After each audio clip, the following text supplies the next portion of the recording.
It's March 2019, and the tunnel that runs under the sea between Folkestone in England and Calais in France is just weeks away from its 25th birthday, and days away from the official deadline for Brexit.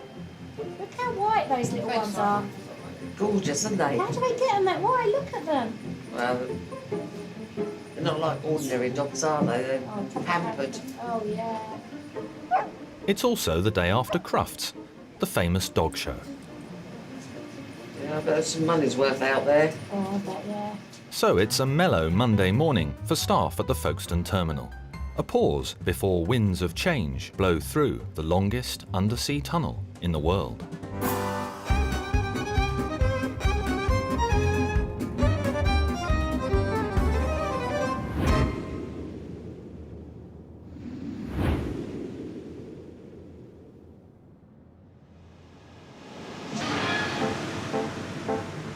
Why did it say France? Oh, because that's where it's going.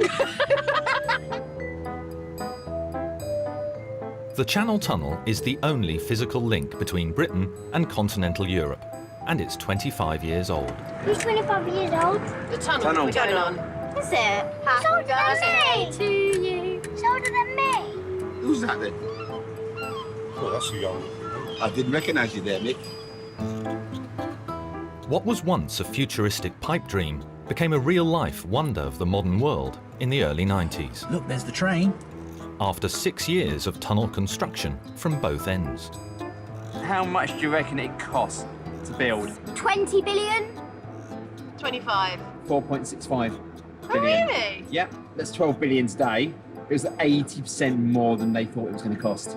Always is though, isn't it? Yeah. It's run by an Anglo-French company called Eurotunnel, and since the Queen travelled through the tunnel on the 6th of May 1994, more than 400 million people have taken a train under the English Channel. Are we going to have to get out? Surely it does feel like the rush on the vampire rides. You know when it goes up and then it goes down. You're not feeling a bit claustrophobic? I'm gradually starting to feel a little bit sick. That's because I'm really hungover. To mark this quarter-century milestone, we're going behind the scenes and beneath the seabed for a once-in-a-generation look at the parts of the tunnel we don't normally see. To experience the never-ending challenge of running the biggest, busiest and wettest train set ever built. Hello there. Are we going to be on time? Okay then, I'm going to get set up. Tash Speed was 1 month old when the Channel Tunnel opened. Now she's one of Eurotunnel's newest recruits. My stoplight's extinguished, my driving's allowed, so I'm going to put my direct brake on, and put my headlight on, which lets everyone on the platform know that I'm ready to depart, and I'm now okay to release my brake on the train.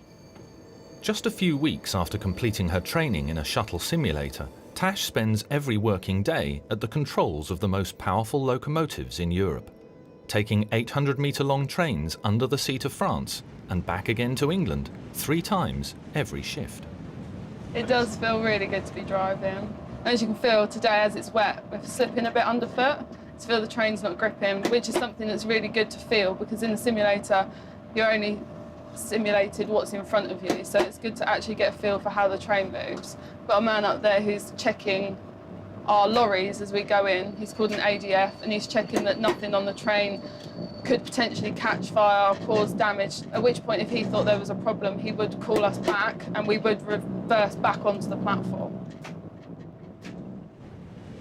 Today, Tash is pulling a freight shuttle loaded with 32 trucks. And we've got 60 on the TBM. It weighs 2,500 tonnes, and it's about to go down an extremely slippery slope.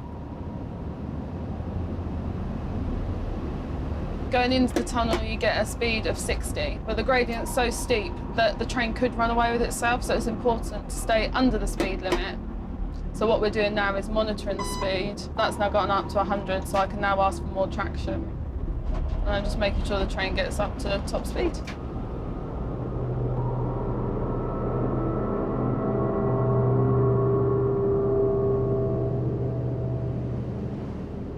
The first time I drove on my own through the tunnel. I can say it's probably one of the scariest things I've ever done in my life.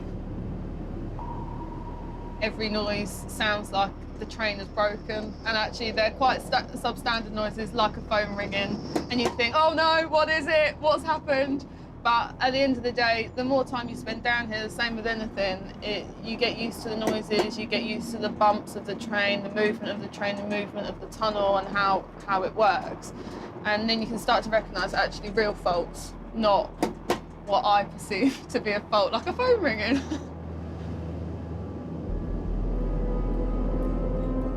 A scary sensation that can affect train drivers in tunnels is something called segment flicker. The relentless waves of lines and lights could hypnotise the driver, so the windows of the shuttle cabs were designed to restrict the view. But even if Tash did become entranced, the train would be protected by the dead man's pedal. This has to be reset every minute, and if it isn't reset within 3 seconds, the emergency brake would come on, the brake gauge would drop to 0, and the train would do an emergency stop, because in theory it thinks that something's happened to the driver. So you have to get used to tapping your foot and remembering to do it, otherwise you get a sharp shock from the back buzzer. This is just the first of 6 toe-tapping trips for Tash today. But at Eurotunnel, no one calls it a trip or even a journey. Every train is on a mission. And every mission needs a mission control. All the trains started with number 7 are the HGV trains. All the ones starting with the 6 are the tourist train, the passengers one. Starting with the 9, this one is a Eurostar. And also we will have sometimes some freight train, which are, we will start with the 4. This is Eurotunnel's rail control centre at Folkestone. Most of the staff on shift today are French, like Chloe Bitteau. And this big, beautiful wall shows the whole Channel Tunnel system. It's a big representation and we can see roughly where all the trains are. It's really a giant figure-of-8 train set, with a clockwise loop in the UK and an anti-clockwise loop in France, and 2 31-mile railway tunnels in between. So on the top one is the North Tunnel, the one will run from Folkestone to Calais. And on the south one, South Tunnel, the one will run from Calais to Folkestone. It's the busiest railway system in the world, running up to 400 trains a day on its 62 miles of track. Most of those trains are Eurotunnel freight shuttles loaded with trucks, and Eurotunnel passenger shuttles loaded with people. Yay! Are we going upstairs? Oh, I didn't know there was an upstairs. Yay! We're going upstairs again. The passenger shuttles have double decks at the back for low vehicles and single decks at the front for high vehicles. And all Eurotunnel shuttles are in a perpetual loop, from Folkestone to Calais and back again. But other trains use Eurotunnel's tunnel too. There are freight trains loaded with goods and high-speed Eurostars that zip between London and Paris and other cities on the European mainland. So while passengers sit in vehicles inside the Eurotunnel shuttles, it's foot passengers only on the Eurostars, which shoot straight through at 160 kilometres an hour.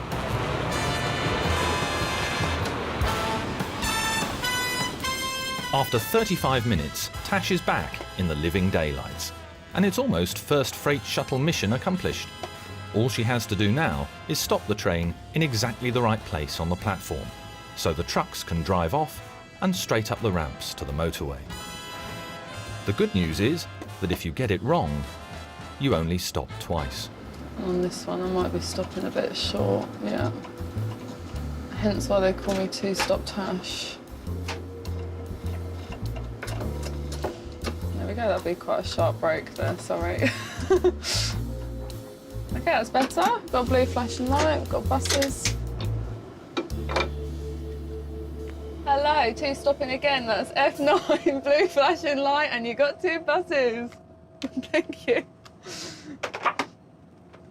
I've actually had people stand on the platform and laugh at me before because of my two-stopping. I don't mind. Now I just set the train up for the next mission, and my chef will unload all the passengers. The buses will take them back to their lorries, they'll drive off, and they'll just literally drive around there, and they're in France. Don't forget to put your watches forward 1 hour and to drive on the right. Okay, driving on the right. Driving on the right. Eurotunnel shuttles have to unload and reload in 26 minutes. This keeps a continuous flow of trains back and forth through the north and south tunnels.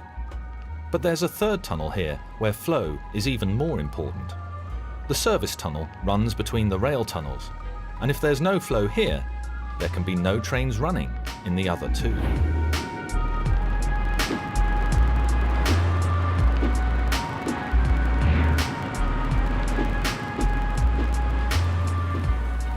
The service tunnel needs airflow from big, powerful fans on both sides of the channel. At Sangatte, near Calais, there are 2 fans beside the giant chasm where the French started their side of the tunnel back in 1988. Senior technician José Capet has worked here for 27 years, maintaining the ultimate wind tunnel. In these tubes, we have 70 cubic meter per second of air in the service tunnel, all the day, all the hour, all the years. That's enough air to fill 60 shipping containers every minute. The fans are the lungs of the Channel Tunnel. There are 4 in the normal ventilation system, or NVS, 2 at Sangatte, and 2 more on the other side of the channel, inside the White Cliffs of Dover. At any time, 1 French fan and 1 English fan sends high-pressure air into the service tunnel from both ends. This creates a fresh air zone for passengers and crew to escape to in an emergency. But eventually, a fan spinning at more than 1,400 revolutions a minute will need some TLC. So at Sangatte, it's time for the 7-year overhaul from the Eurotunnel spin doctors. Here we are in the NVS plant, where we send the airflow in the service tunnel. We will remove the fans and we will remove the motor. It's a very big job, but it's very important to do it. First, senior technician Gary Dixon needs to take control of the fans from the Rail Control Centre, or RCC. His team now has exactly 8 hours to get the work done before the RCC takes back control.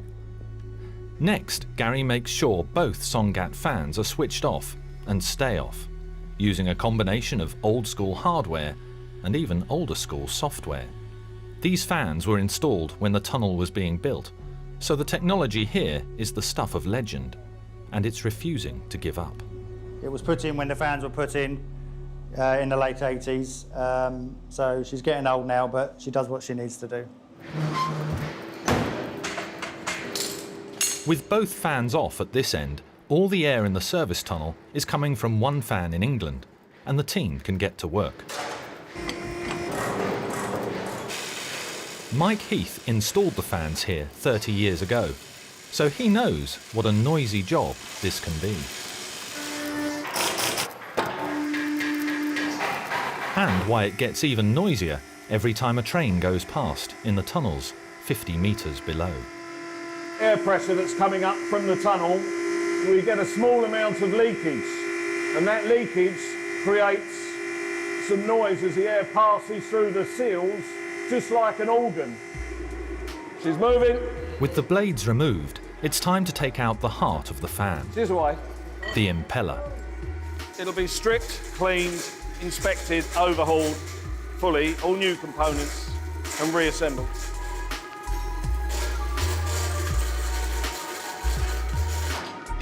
Now, a week of work lies ahead. It'll take a team of specialist engineers and motor technicians to turn this big old fan of the 80s around and bring it up to scratch for 2019. And hopefully good for another 7 years. Back at the Folkestone terminal, there are some special passengers with some big fans of their own. They're on their way back from world-famous dog show Crufts and feeling cock-a-hoop. I got a second place with my orange male, a third place with my champion bitch, and with one of our Gordon setters we got second in veteran class. So we done very well. Yeah, we are very happy. Now it's time for all these hounds to dash under the channel on the next leg of their journey home. And up in the terminal control centre, it's Tanya Pettit and Alison Fair's job to manage the flow of cars to the trains. Oh, look at that little one, look. Oh, he's pure white as well. Yeah, okay. As soon as they can get a break from watching the dogs. That's a winner. He won his best in his category. For these two dog fanatics, this is the perfect way to pass the time when the traffic's flowing freely on the UK side of the tunnel. It's just ticking over quite nicely. Everything's more or less on time and everything's flowing through the system, which that's a nice day for us because there's no pressure, but that can change as quick as anything. Romeo 2 Alpha, I've got another low vehicle coming up 16, if we can put him through, please. It may be calm here, but there are two sides to every tunnel, and things are not so relaxed in Calais. Strikes by French customs officers and a sudden urge to stockpile in the days before the original March deadline for Brexit are causing massive lorry jams on all roads to the tunnel. A lot of the trains are coming in partially loaded from France because we just can't get the vehicles onto the trains. You know, so we're trying to make the time up on this side so that we can get the train back on time in France. So the last thing they need now is a freight shuttle that's gone loco.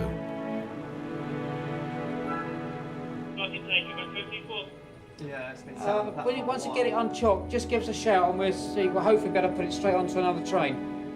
We've got a train on the platform that has a technical problem, Okay, but it's already fully loaded. So it's been declared that it's not leaving the platform, so we need to get the traffic off the train, back around through the system and back onto another train so it can depart. It's time for something called a recirculation, getting all the trucks to drive off the broken down shuttle that they've just driven onto, up the off-ramp, back around to the down ramps, and onto a platform where the next empty train is waiting. 30 trucks are coming off that train. 33. 33 trucks coming off the train. They'll go around. Hopefully we can get them round in time to go straight onto another train. With 25 years' experience, Eurotunnel staff are recirculation choreographers par excellence.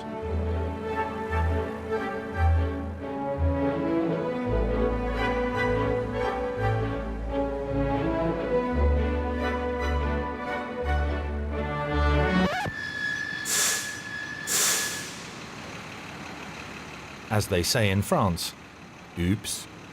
We've had a train on B8 that we're recirculating, so we asked the train on B7 not to unload, but it looks like they haven't paid full attention to the request. The danger is lorries that have just arrived in England could get themselves mixed up with the recirculating lorries heading to France. So we've now got vehicles from B8 and B7 coming off the train at the same time, which could mean some of the vehicles from B7 could end up recirculated, going back to France when they've literally just come from France.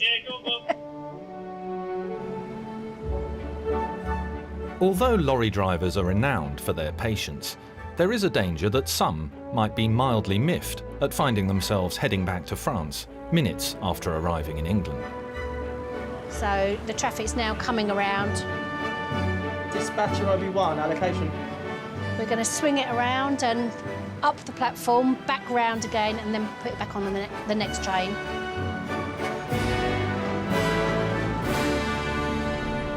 So they've all been recirculated, all on another train, ready to head off again. Fingers crossed. The recirculation has worked. All the lorries that wanted to go to France are going to France, and all the new arrivals in the UK are off to the M20. First recirc, Tom. And Tanya and new boy Tom Jordan can relax. It's perfect. Do a lap of honour around the TCC. Next time he's on his own. Back in France, it's a week since Mike and Gary's team removed the giant fan from the Eurotunnel plant at Sangatte. With the fan blades and the impeller back in place, its first fan mission completed at the French end. Clamp it on the ring the other side. But this is the easy part. Because next stop for the Channel Tunnel fanboys is on much more challenging English soil. Samphire Hoe, a 30-hectare nature reserve built from rock bored out of the seabed to make way for the tunnel. This is where the trains go under the sea, and the ventilation system is inside the white cliffs of Dover. So unlike Sangatte, where the horizontal fans are easy to reach, the fans here are vertical, and 18 meters down a shaft. It takes 2 days to lift every component to the surface. This 1-ton rotor is the heaviest. One slip up here, and something nasty will really hit the fan.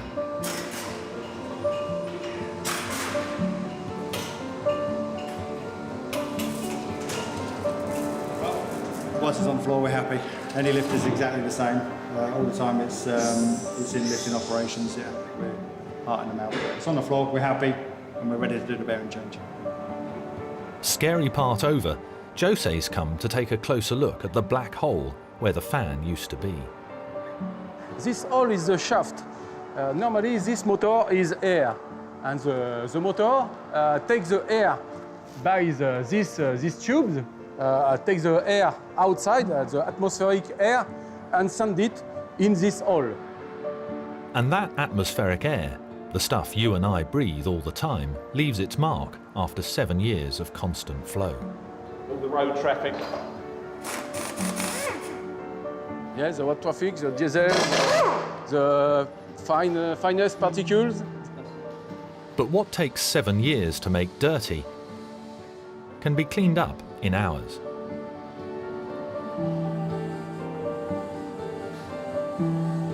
Now the challenge is to extend the life of these revolutionary pieces of tunnel machinery. Everything's got to be just right. You don't want to have to come back to it for at least another 5 to 7 years. Every year, £12 billion worth of fruit and veg comes through the Eurotunnel. So, I don't want to get too much into Brexit, but isn't the whole Brexit thing going to just make things really difficult to bring this stuff across? Yeah. So we've got to grow our own vegetables. Yeah. That's what everyone wants. Back to war times, Amber. That's what we all want. On peut se mettre devant. Vous pouvez vous mettre devant si vous voulez. It's the 28th of March, and TV, radio and newspaper journalists have blown into Calais to see how Eurotunnel plans to keep everything flowing after Brexit. So my name's John Keefe. I'm Director of Public Affairs for Eurotunnel. My name's John Keefe. That's KWFE. Je suis Directeur des Affaires Publiques, Eurotunnel. Today, the company is showing how £13 million has been spent getting ready for a hard Brexit or a no deal. Having sued the UK government over the handling of extra freight contracts, the pressure's on to show that the tunnel is ready for whatever Brexit brings. Ici, à ce qu'on appelle notre pit stop.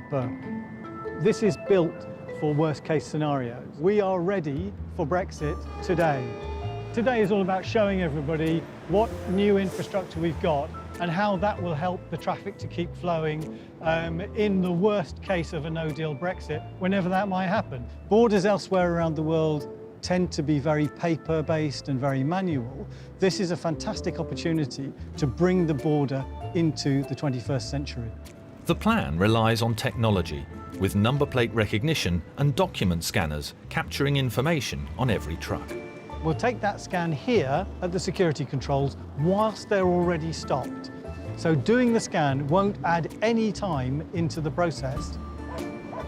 We're checking for the presence of illegal people on board the trucks, and at the same time, while the driver is stationary as we carry out those controls, we will scan the customs documents and send them both to the export and to the importing countries. With documents uploaded to the authorities on both sides of the channel, the trucks are free to board their shuttles. And trucks coming from the UK have a simple choice. If they get a green light here, they go on the green lane straight through to the motorway. If they get an orange light here, it means they follow the orange lane into the Customs and Ministry for Agriculture selection zone. In theory, it's £13 million well spent to keep things flowing. In practice, it might be £13 million down the tubes. This is the wonderful thing about Brexit. We've built all of this stuff that we don't need. And we won't need it until we have a hard Brexit or until we have a no deal. If we have a deal, this is pointless. But for a business like ours, we just couldn't take the risk that we wouldn't need it. The press day's gone well. John's got his message out and no journalists were harmed in the making of this film. I think between us we can say that journalists are not the most disciplined group of people in the world, and so getting through this without anything going wrong has been a real success story.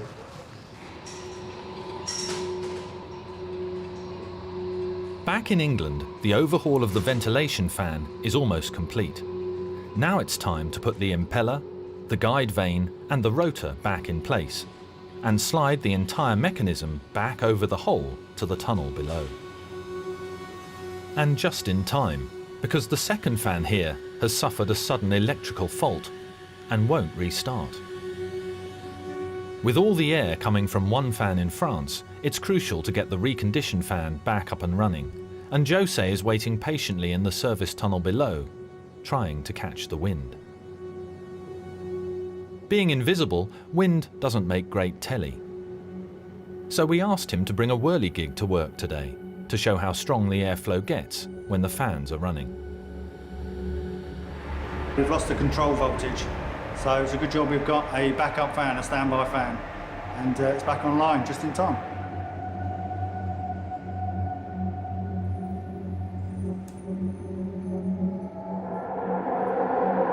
Yes, we all know. The fresh air come.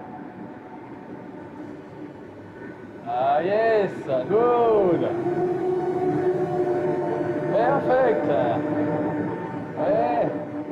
Jose's whirligig is at top speed, and 40 metres overhead, Mike's slightly more high-tech equipment tells him the refurbished fan is spinning just as he hoped. We're looking at everything, all the signs are good.